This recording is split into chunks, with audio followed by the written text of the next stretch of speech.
parenthood. It's a big sacrifice. There are some very real uncomfortable sensations and emotions that arise like daily, especially as a parent. Children are there to just push the boundary and test you as far as it will go. So the balance, I guess, is just awareness. The awareness just kind of brings you back to the center or the balance. The thoughts of maybe the questioning or the doubts, is this going to mess them up in the future? Yeah. For me, that's in the future. That's fantasy. It's not even real. So staying here in the now is like the workable field that we have available to us. Being open to reflecting and maybe looking at the way you do things will allow evolution.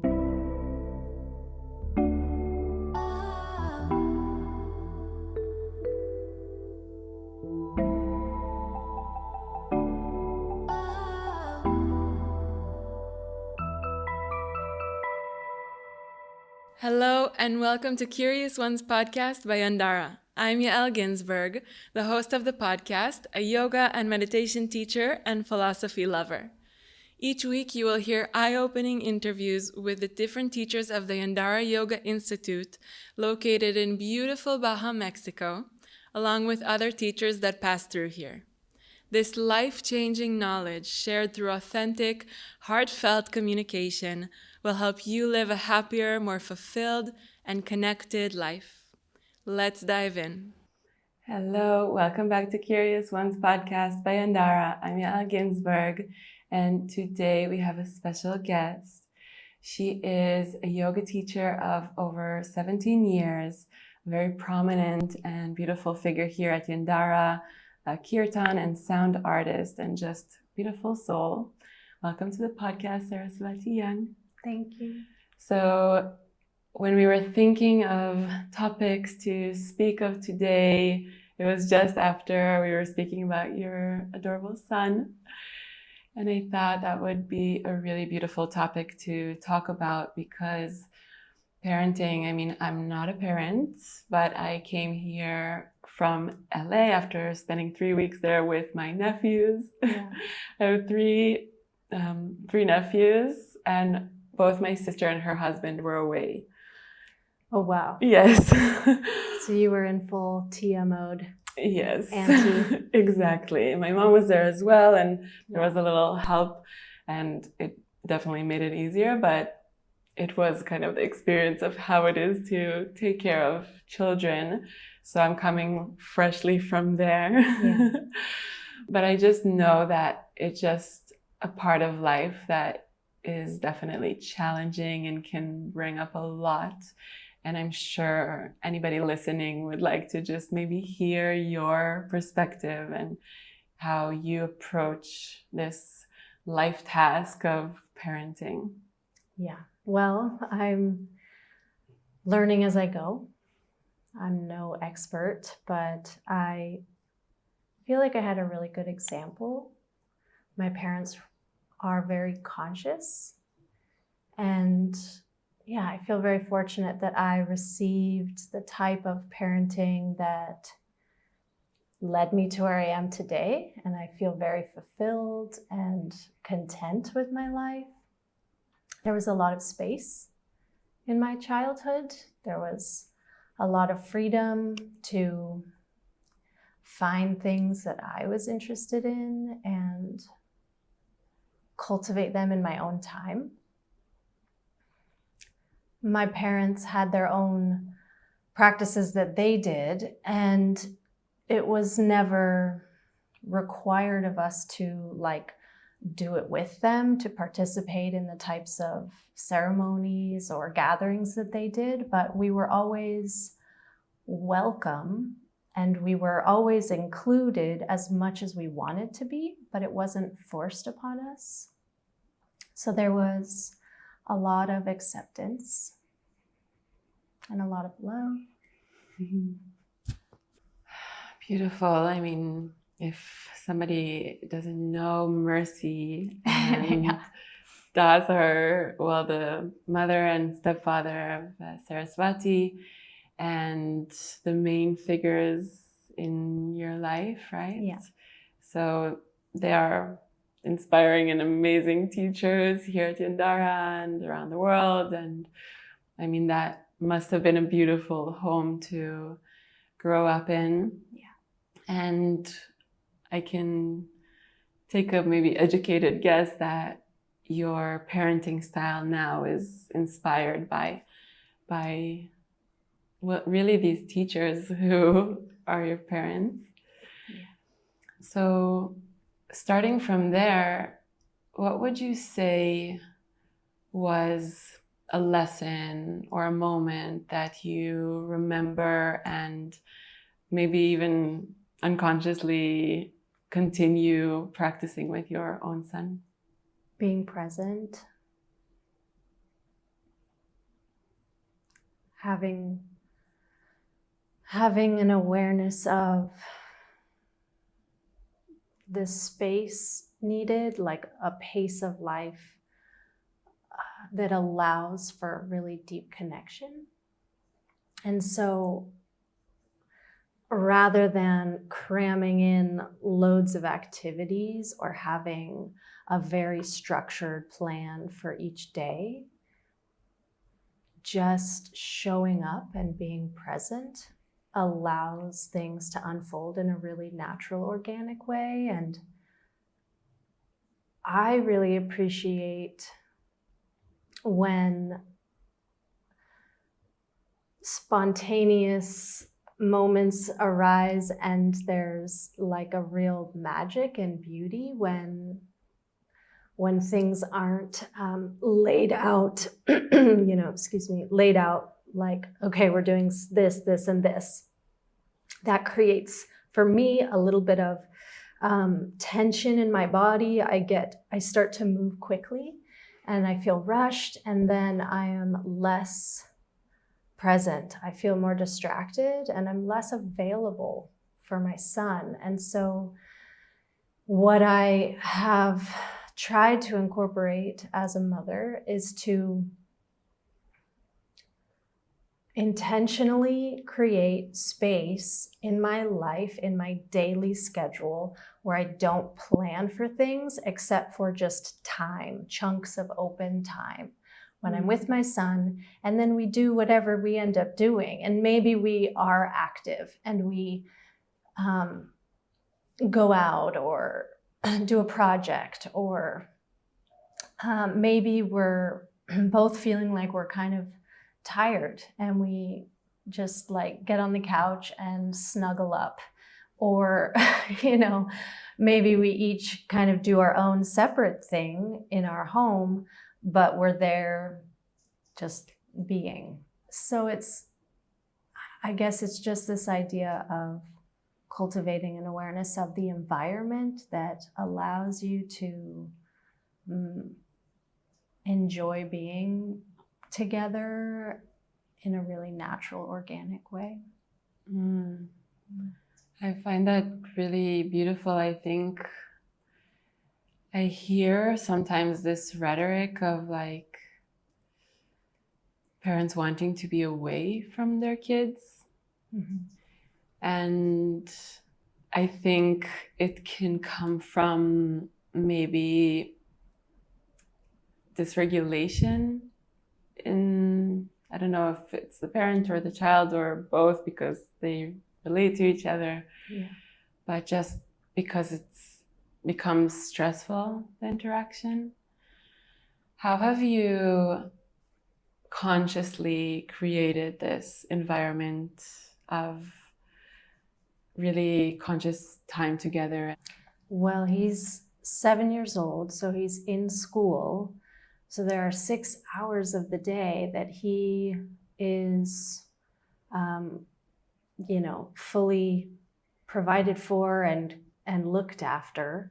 And so I dedicate those hours to meet my own personal needs, whether that's getting work done that I need to do, or filming a podcast, or taking time to rest, or going surfing and doing something that I really enjoy that's just for pleasure and just to play. Yeah, so my time is arranged around when I know he is taken care of, and then when it's like his time to be at home.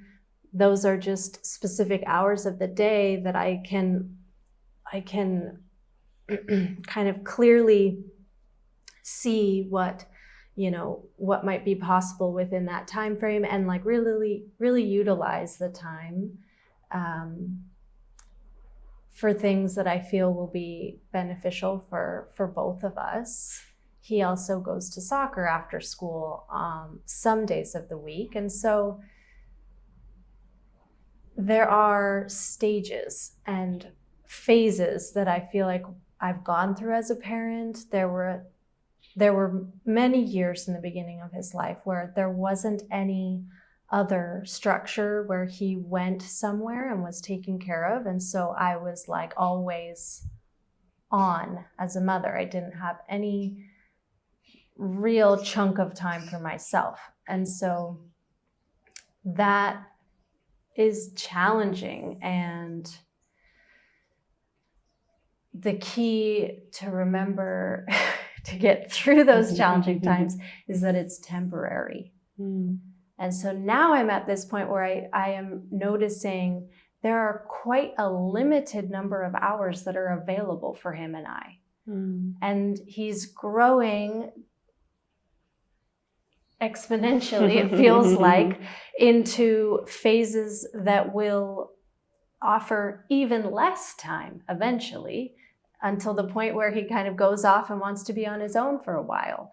And I know we'll always be connected because we're super close, but what I am aware of right now is that there are a limited number of hours in each day that both of us are free to be together. And so I'm just trying to like take advantage of them to the best of my ability, and not overplan those hours, not sign him up for every single after school activity, but one that he really likes is soccer. And just this past week, he made it really clear to me. He asked me directly, "Mom, can you please stay for my soccer practice?" Because I was just dropping him off and picking him up, like I think most parents do. And I didn't realize it was important for him to me to stay.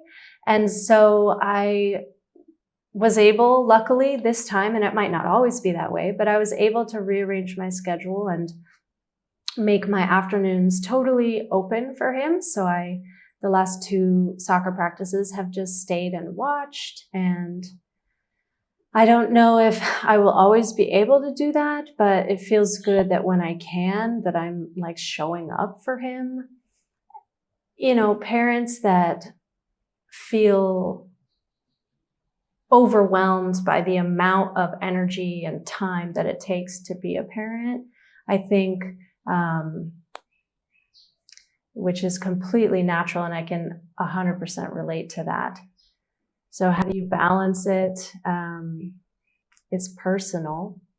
What works for each person, I think, is going to depend on their own kind of nature, what's available to them, what resources they have.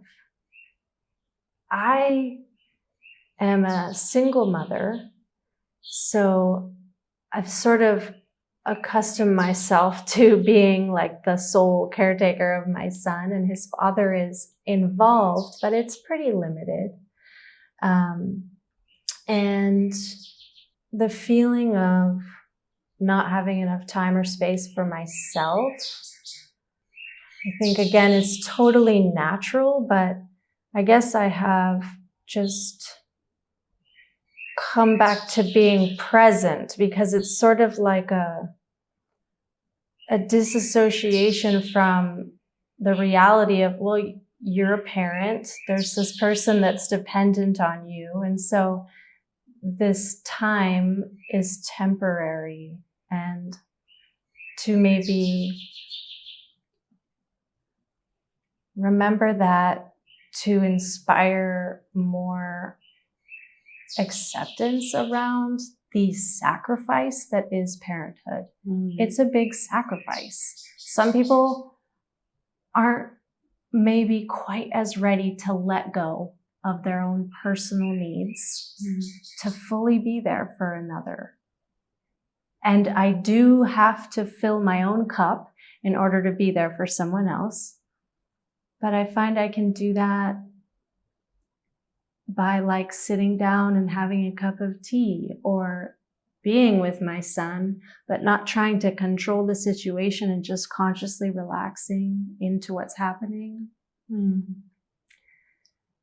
I guess that's how it has been for me. I think the fact that my job is to be aware of my body and my feelings, I kind of get to like, I guess when I'm at work, I am regulating my nervous system. So when I go home, I feel pretty balanced and available and aware of how I am responding to challenging situations. That must be a direct correlation to the fact that you have also cultivated a life in which you enjoy your work. Yeah. And you feel spacious at work, and you feel that it's something that fills you up. And I mean, I think that's important to highlight because it's also about the looking at our life holistically and all of the aspects of being conscious and present and aware in choosing how you want to kind of build your life. And what I think is something that is maybe a point of interest for parents is this kind of work-life balance. Yeah. Because I've heard people say there's no such thing as balance. I would love to hear your approach on that. There have been really stressful situations that have come up, even in a work field that is based on like awareness and presence and compassion. And so how do I find balance maybe in those more challenging moments? It's a process, but I guess the idea is that it's not always about being at ease internally. It's not, I don't think that the goal is to like maintain a constant peace, but just awareness. It's like if I am frustrated, but I'm aware that I'm frustrated, it's different than just being so consumed by the emotion frustration that I am reacting in a way that might be hurtful to others.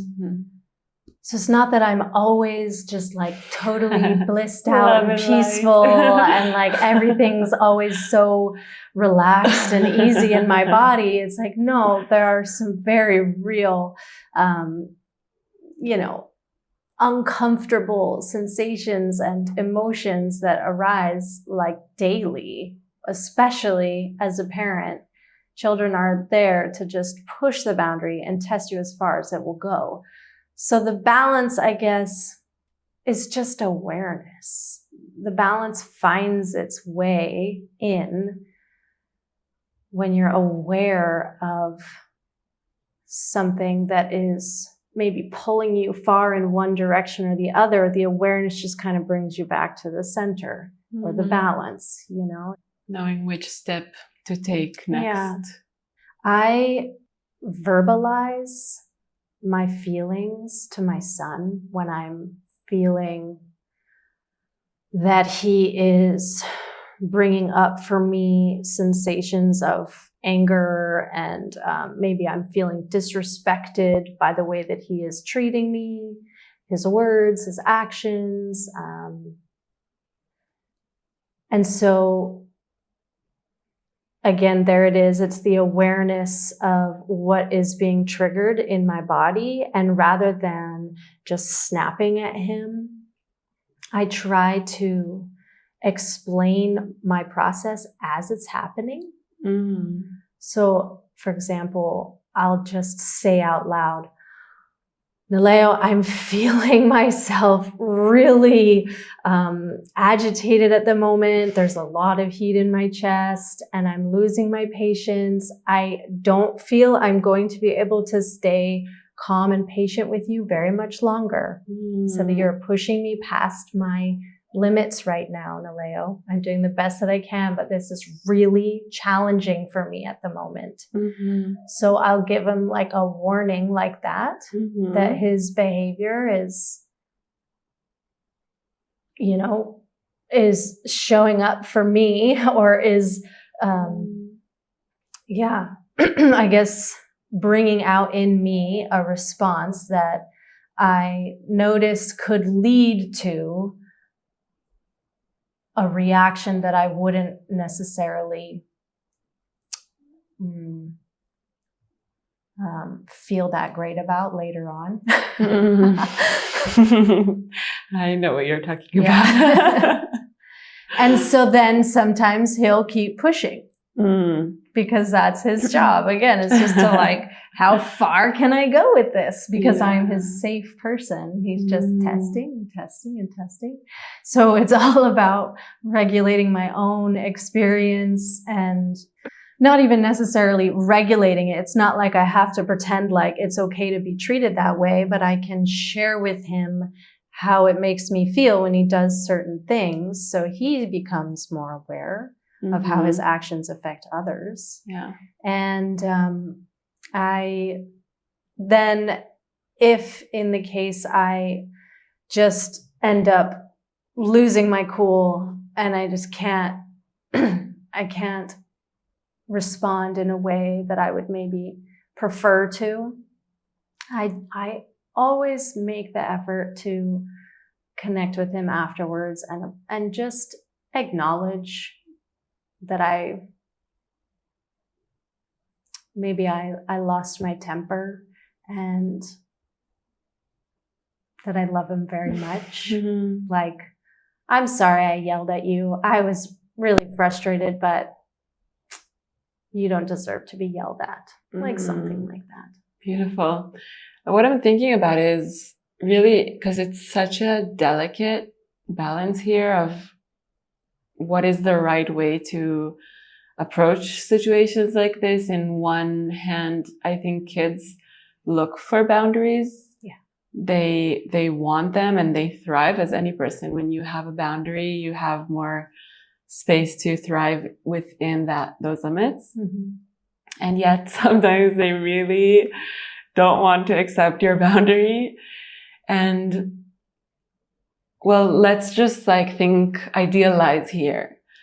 In a situation like this where you've expressed your frustration, you've expressed your dissatisfaction with what's happening, or his behavior, any child that is in front of you, and they're still not, listening or acting in a way that's dangerous to them or to other people or other kids or whatever it is.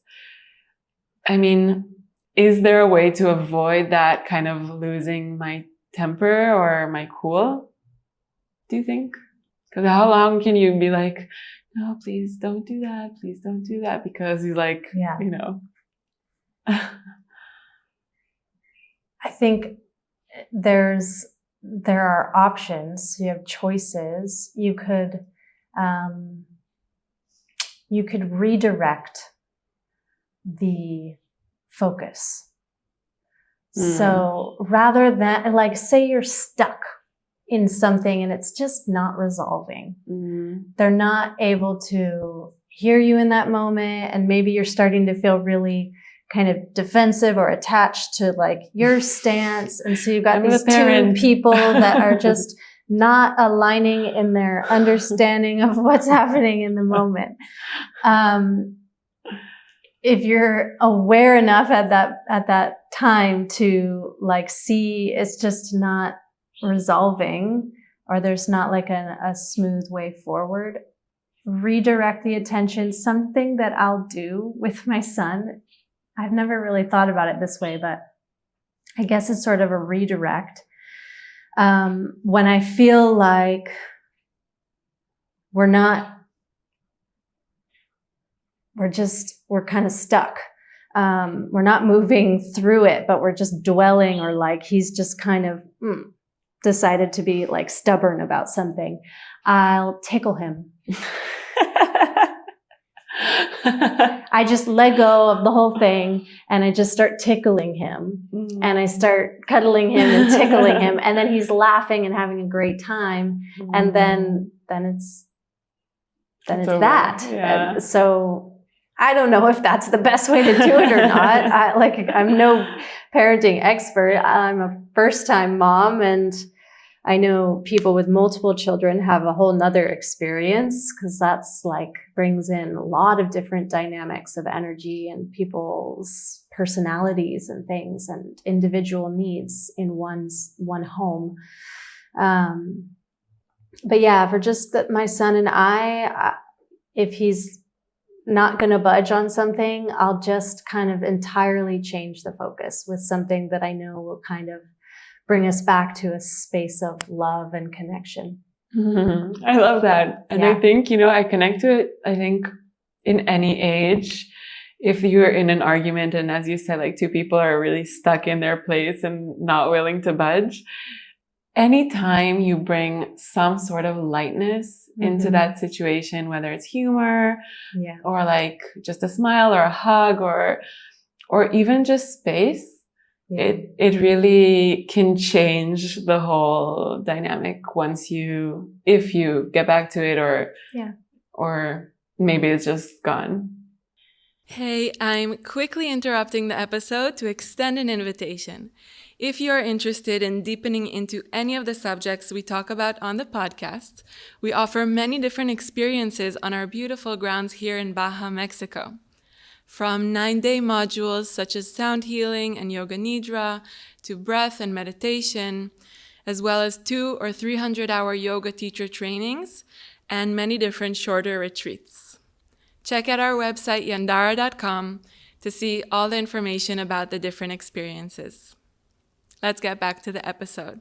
How do you consciously create a space with him that communication is free? Because I just am thinking back, like on growing up, there were the kids that snuck out of the house and lied to their parents about what they're actually doing. Yeah. And I felt that my mom was very free, so I would never need to lie to her about anything. I would just share with her, and I much prefer that. But let's say in younger ages when communication skills are maybe not fully developed yet, but you still want to create a environment where communication is safe.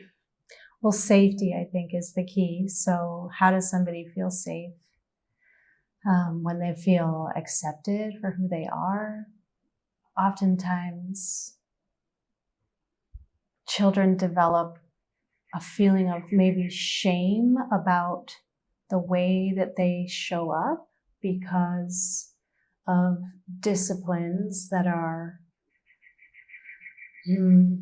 maybe just unconscious reactions from parents that in that moment, that's the only way they know how to respond to the situation. So, be quiet, you're driving me crazy. Like, that message is that, gosh, I am too much for my parent. I need to kind of be less than my wholeness, or whatever the message is. Children interpret things kind of in their own process that they're going through. With my son, he's quite sneaky. Like, he loves to pull a prank on me. He loves to stash little treats that he knows he's not really allowed to have any time that he wants in places that I don't know, so he can get to them. Yeah, he's quite sneaky. That's so cute. Yeah. He's like a little monkey sometimes. And I just continuously tell him that he's welcome to share with me anything that he's feeling, that he won't get in trouble, that, that I love him no matter what.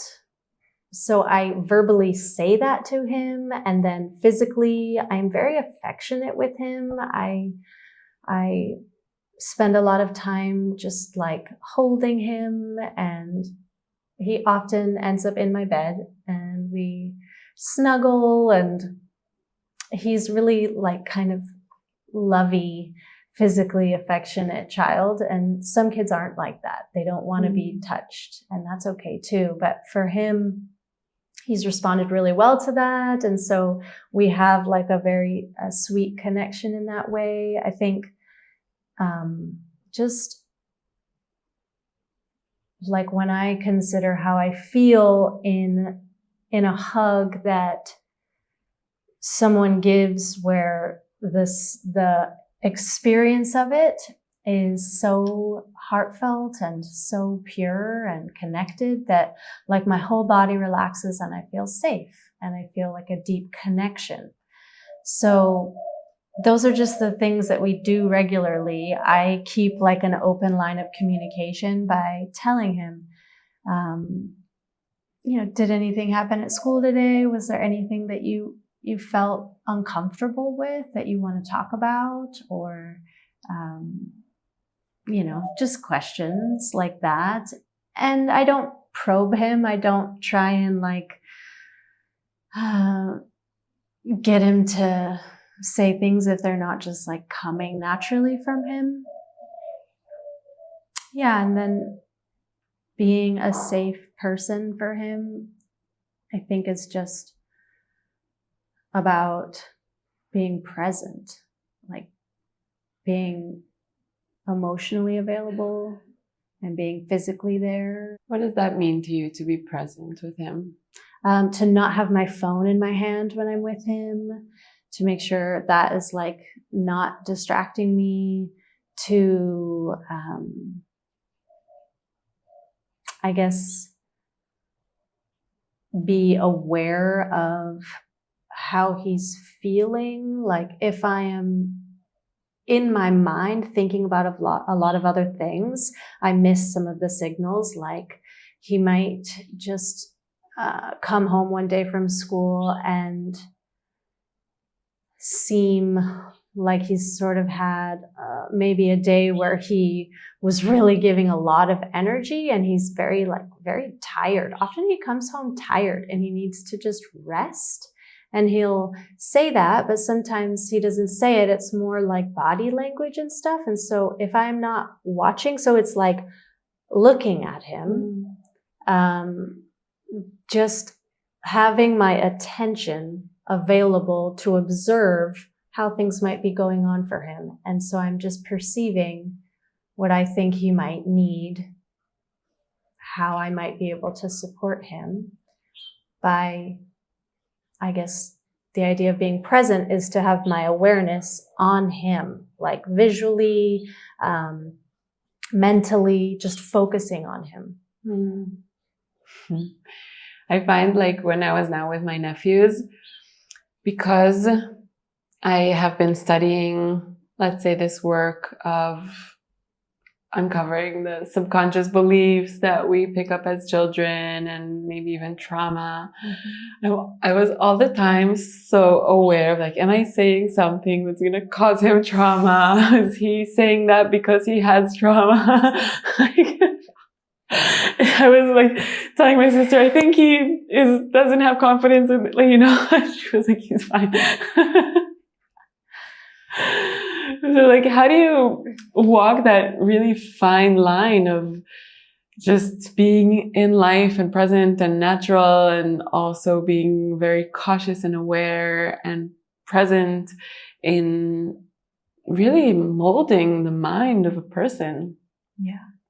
So the thoughts of maybe the questioning or the doubts, is this going to mess them up in the future? Yeah. Oh no, what's like, for me, that's that's in the future. That's not in the present moment. So to really anchor yourself in the present moment, I listen to the sound of the breeze in the trees, and I feel my feet on the floor, and I feel my breath in my body. It's like we can worry about how things are going to turn out, but that's fantasy. It's not even real. So staying here in the now is like the workable field that we have available to us. And that's where I can really show up for my son. And I think it feeds into a beautiful possible future. But I guess I don't plan too much ahead of time because I don't know how we're going to feel then. So I just try and kind of show up really in the moment and do what feels aligned in real time. And, the idea of, well, what is aligned? It's like it's a feeling. It just feels good. So doing things that feel good, It's like life experience guides us towards what works and what doesn't. And that's personal. Yeah, going after what feels good is just the recipe for success. Yeah. So what I'm really hearing is that being a yogi helps us so much in being a parent. Yes, it does.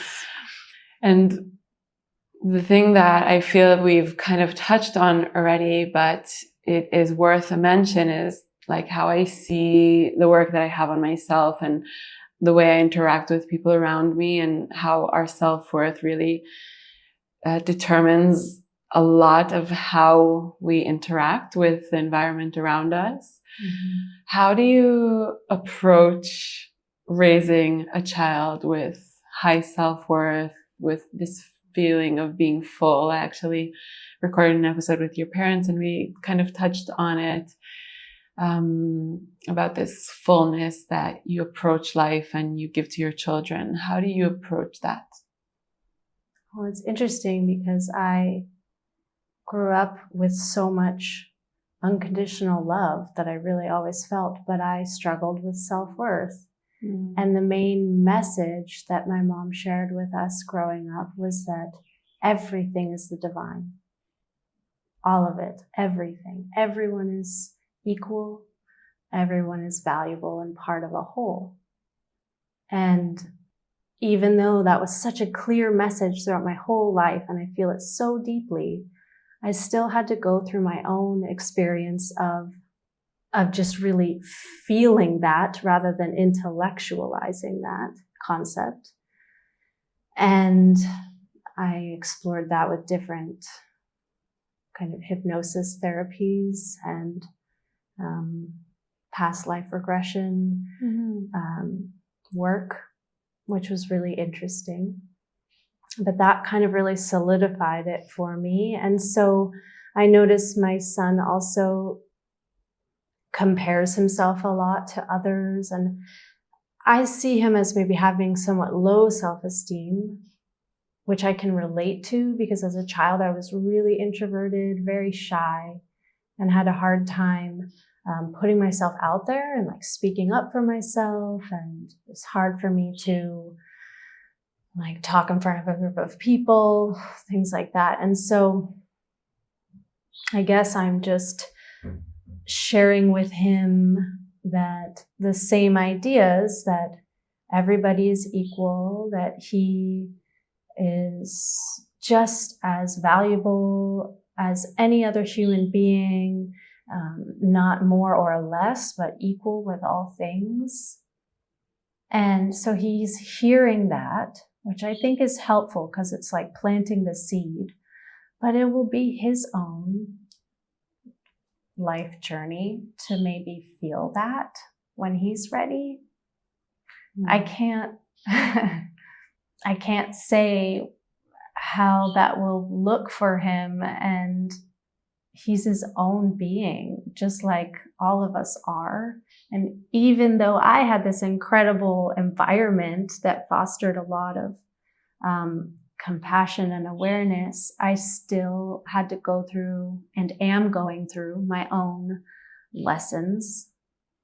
So this feeling of feeling full, feeling connected and part of the whole, I think it's just our own journey. Each one of us goes through that in our own way. I find that I see the difference in people around me, and I definitely have my things with self-worth that I'm currently working through. I just see the difference in the way that people approach life. Mm-hmm. From this place of like, I'm not worthy, and therefore in my interactions, I need to protect myself, because if I don't believe that I'm worthy, then other people don't believe that I'm worthy, and they must be taking advantage of me, mm-hmm. or want something from me, or mm-hmm. not value me. And that's one way to interact. And another way that I've seen is when you approach life from this place of, I know that I'm enough, and other people's reactions and interactions with me don't affect this knowing of myself, of what I am, who I am, what I have to offer to the world. And even saying that, I'm like thinking of certain people, even the ones that I consider to have like high self-worth and feel very confident in themselves, I know they also have these moments of self-doubt and even unworthiness and uncertainty. So when I think of becoming a parent one day, I feel like that's really the thing that is the most important thing to address, because, all the rest will be figured out. The school, the path, the job, friends, partnerships, all of that will figure itself out. But the innate location, or innate, maybe not innate, but like the place from which you're coming from really affects the way you interact with life. Yeah, like a belief system. Yeah. So, I mean, if you would like to add anything about your approach to that, also, as a mother, but also just as a person and how you work through it. Well, it's something... Person and a teacher. It's something that I have to remind myself of. It's something that isn't constant, but like fluctuates with different circumstances. There will be perhaps like a person or an interaction that really challenges my sense of my self-worth. And those are blessings. Those are opportunities to really remember and become more kind of solidified in that knowing.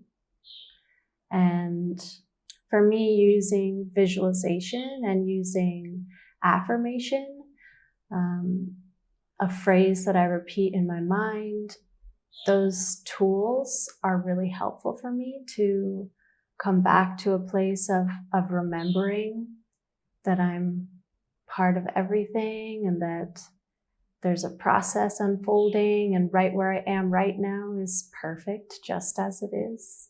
And I'll say a phrase like, just by being born, I am enough.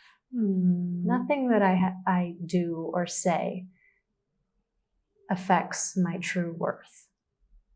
I don't even have to get out of bed in the morning to be a valuable human. That's why I changed that word innate, because innately we are. Yeah. It is just the life force, the spark of divine light in each and every one of us, in all things, that is my true value. It doesn't depend on what other people think or say. It doesn't even depend on what I think or say.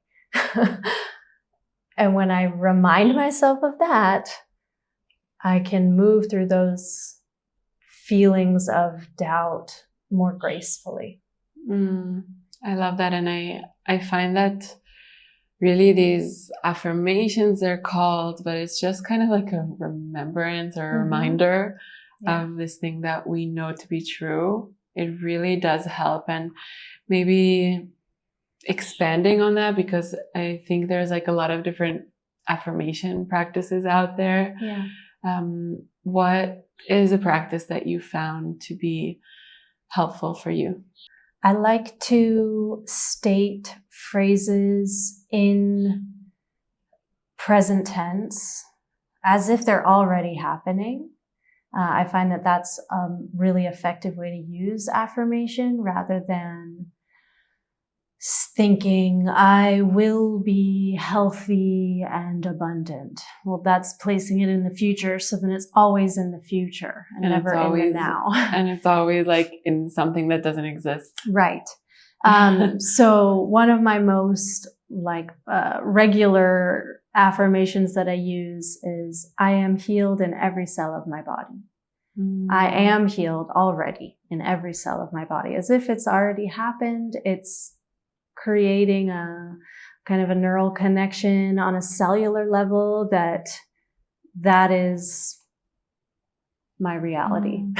I think I love that. And I would like add to that, to people who are still working through the healing, like my body is healing itself in every moment or something like that. Yeah, because kind of need to believe the sentence, right? Yes. Beautiful.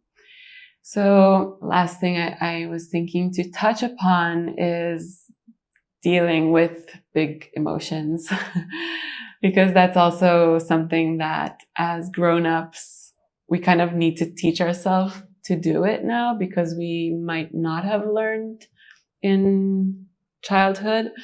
So as a parent, how do you approach allowing space for these big emotions, whether it's happiness or sadness or anything in between? For a while, I kind of had to, I guess, compartmentalize a lot of strong feelings I was having, because I felt that I didn't have the space or the environment to really get in there and actually feel them. My son was very young and I separated from his father, and it was really emotional. It was very difficult. And so I set it aside so that I could just focus on kind of what I felt was my priority at the time, which was just being available for my son and kind of being strong for him. And then a few years later, I was in a yoga class and I was laying in Shavasana, and the teacher said, I think they just said, give yourself permission to feel. I just burst into tears. And I was at that point, I go, oh, right. There's a lot in there I have not acknowledged in a while. I had kind of forgotten about it. And so I just dedicated time when I knew my son was cared for, and I took those spaces gradually as they were available to me. I took those little chunks or pockets of time and did basically like a self-study, and just became aware of sensation in my body and maybe stories and memories that were attached to emotions, and noticed where I was holding those and allowed myself to just to feel them. And so it did require for me a certain container or environment, and that was usually a very intentional space. I did do some things in groups, but I prefer to work in smaller settings, either one-on-one, if I have somebody that's like facilitating or helping me through an experience, I feel more comfortable in either small groups or one-on-one. Some people really like the energy of a big group, so it might look different for different people. But for me, it was an intentional space to really invite my awareness into those places that I hadn't really made myself available for previously. Journaling was a way to integrate what came up from those times, writing about the things that came up for me, and then like reflecting back on it maybe a week later, reading the journal that I wrote after a certain experience that I had of like a big emotion, a big feeling, or sometimes physical pain in my body will lead me to wanting to understand where that's coming from, and it's often emotional. And I've done some different types of therapy that involve feeling the support of my ancestors and asking for their guidance.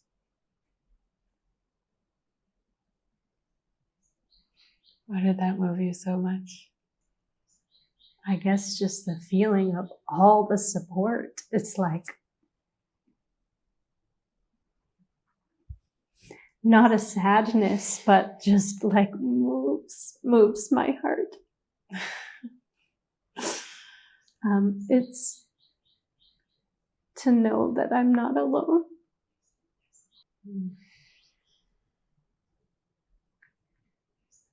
That is a message that we can all share with you. I think a lot of people feel like they are holding a lot on their own. I've felt that way. As a single mom, I've really felt that way. And it's been really important for me to feel where I am supported. And sometimes that's not even like physical beings, but asking for guidance from my higher self, opening my awareness to, I guess, connecting with a loving perception, with loving consciousness as a way to navigate the challenges. And I am so fortunate to have a big family that is really supportive. So I have so much help, and I'm so thankful for them. It really does take a village. Yeah. I think it's so beautiful, this sentiment that you brought, that we really aren't alone, and there is the support of the spirit and our ancestors, and that is kind of like the wind in our wings.